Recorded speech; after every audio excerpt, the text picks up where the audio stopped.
3등급 정도 되는 학생들이 풀어봤으면 하는 2018학년도 수능 입문 지문이에요. 학생들이 글을 읽을 때 어디를 어떻게 표시를 하면서 읽어야 되는지에 대한 고민을 많이 하는 것 같아요.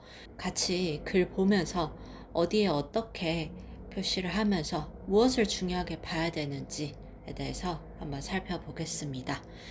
자연에서 발생한 모든 일은 목적지향적인가? 자기 몸통보다 더 큰 나뭇가지나 잎사귀를 허둥대며 운반하는 개미들은 분명 목적을 가진 듯이 보인다. 그런데 가을에 지는 낙엽이나 한밤중에 쏟아진 우박도 목적을 가질까? 에 대해서는 그냥 화두 제시죠. 그래서 그냥 수루루 읽어주시면 될 것 같아요. 자, 이제 인물 하나 나와요. 아리스토텔레스는 모든 자연물이 목적을 추구하는 본성을 타고나며 외적 원인이 아니라 내재적 본성에 따른 운동을 한다는 목적론을 제시한다. 자, 아리스토텔레스 인물. 저는 주로 동그라미로 표시하고요. 이 문장을 읽어서 알겠지만 이 목적론을 제시한다. 목적론이라는 개념이 하나 나오죠. 이게 뭔지에 대해서. 자, 모든 자연물이 목적을 추구하는 본성을 타고나는데 이게 내재적 본성에 따른다. 주로 여기 세모로 표시한 거는 제가 뭐 하지만, 반면, 그러나, 뭐 아니라 앞뒤가 대조되는 부분에 표시를 주로 하거든요. 그러면은 여기 뒷부분이 중요한 거죠. 외적 원인이 아니라 내재적 본성에 따른 목적론 개념을 중요하게 봤어야 돼요.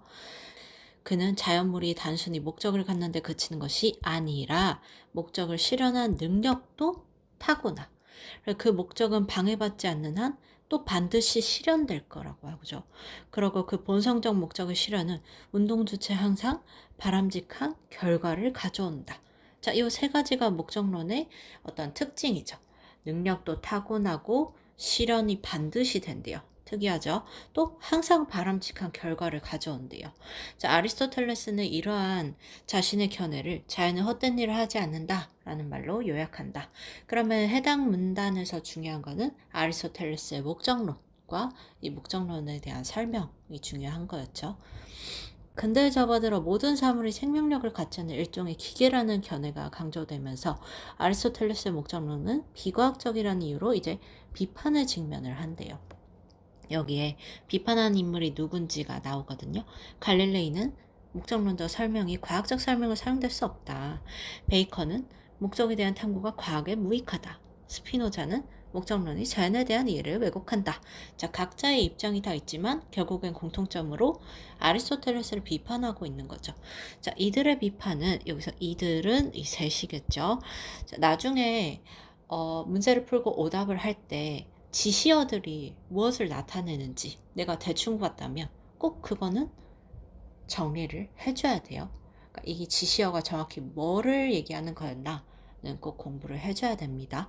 자, 이들의 비판은 목적론이 인간 외에 자연물도 이성을 갖는 것을 의인화한다 라는 게 비판하는 입장이겠죠. 그러나 이런 비판과는 달리 아리스토텔레스는 자연물을 생물과 무생물로, 생물을 식물, 동물, 인간으로 나누고 인간만이 이성을 지닌다. 그러면은 이제 아리스토텔레스를 비판한 이 세 인물에 대해서 아리스토텔레스가 어떻게 보면 재반박을 하는 거죠. 아니야, 니네들은 지금 내가 의인화한다고 얘기하는데 인간만의 이성을 지니는데? 라고 비판을 했어요. 그러면은 이 문단에서 중요한 건 이 세 인물의 비판하는 입장과 아리스토텔레스의 재반박이라고 할 수 있겠죠. 다음 문단을 보시면 일부 현대학자들은 근대 사상가들이 당시 과학에 기초한 기계론적 모형이 더 설득력을 갖는다 라는 일종의 교조적 믿음에 의존했을 뿐 아리스토텔레스의 목적론을 거부할 충분한 근거는 또 제시하지 못했다고 비판한다. 그러면 지금 아리스토텔레스를 비판한 이 세 인물이 제대로 된 근거 없이 비판했다고 또 비판하는 사람이 있다는 거죠. 이게 누구냐? 볼로티는 근대과학이 자연의 목적이 없음을 보이지도 못했고 그렇게 하려는 시도조차 하지 않았다고 지적하고 또 오드필드는 목적론적 설명이 과학적 설명이 아니지만 목적론의 옳고 그름을 확인할 수 없기 때문에 목적론이 거짓이다 라고도 또 할 수 없다는 거예요. 자, 이렇게 이제 또 다른 비판의 입장이 있었죠. 자, 17세기 과학은 실험을 통해 과학적 설명의 참거짓을 확인할 것을 요구했고 그런 경향은 생명체를 비롯한 세상의 모든 것이 물질론만 구성된다는 물질론으로 이어졌으며 해당 문단에서 새로운 개념이 나오죠. 자, 모든 것은 물질로만 이루어진다는 물질론. 물질론 가운데 일부는 모든 생물학적 과정이 물리화학 법칙으로 설명된다는 환원론까지 있다는 거. 요 새로운 개념 2개 나온 거 표시를 해주시고요. 이런 환원론은 살아있는 생명체가 죽은 물질과 다르지 않음을 함축한다.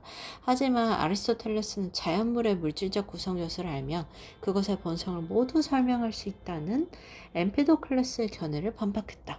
자, 엠페도클레스의 견해는 그러면 앞에 나온 거죠. 물질 구성 요소를 알면 다 본성을 확인할 수 있어에 대해서 아리스토텔레스는 반박했다. 자, 이 반박, 아리스토텔레스의 반박은 자연물이 단순히 물질로만 이루어진 것이 아니며 또한 그것의 본성이 단순히 물리화학적으로 환원되지 않는다. 그러면 물질론도 아니고 환원론도 아니야 라는 게 아리스토텔레스의 입장이겠죠. 이런 새로운 개념이 괜히 나온 건 아니거든요. 내가 이걸 놓칠 것 같을 때 표시를 해달라는 거고요. 표시를 하는 거에 너무 강박을 가질 필요는 없어요. 내가 어디를 중요하게 봐야 되는지에 대한 포인트를 좀 어려워하는 학생들을 위한 영상이기 때문에 설명을 하고 있습니다. 첨단 과학의 발전에도 불구하고 생명체 존재 원리와 이유를 정확히 규정하는 과제는 아직 진행 중이다.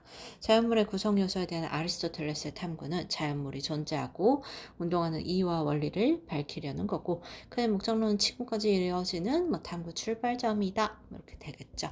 자, 그럼 지문에서 지금 중요한 거. 여러 가지 인물이 나왔기 때문에 우선 해당 인물을 빠르게 찾기 위해서 이렇게 표시를 해주면 좋을 것 같고요.